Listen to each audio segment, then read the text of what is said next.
BNP chairperson ও সাবেক প্রধানমন্ত্রী বেগম খালেদা জিয়ার মৃত্যুতে বুধবার থেকে শুক্রবার পর্যন্ত ৩ দিনের রাষ্ট্রীয় শোক ঘোষণা করেছে সরকার। একই সঙ্গে আগামীকাল সারা দেশে সাধারণ ছুটি থাকবে। আজ সচিবালয়ে সাংবাদিকদের সঙ্গে আলাপকালে মন্ত্রিপরিষদ সচিব শেখ আব্দুর রশিদ এ তথ্য জানান। তিনি বলেন, খালেদা জিয়ার মৃত্যুতে জাতির শোকের সঙ্গে একাত্মতা প্রকাশ করতেই এই সিদ্ধান্ত নেওয়া হয়েছে।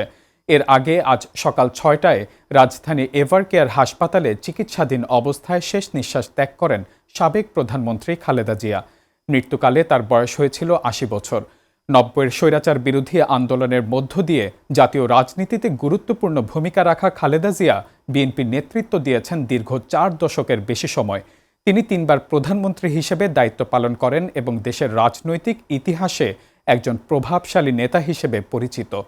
রাষ্ট্রীয় শোক চলাকালে সরকারি বেসরকারি ভবনসহ সকল প্রতিষ্ঠানে জাতীয় পতাকা অর্ধনমিত রাখা হবে এবং তার আত্মার মাগফিরাত কামনায় বিশেষ দোয়া অনুষ্ঠিত হবে।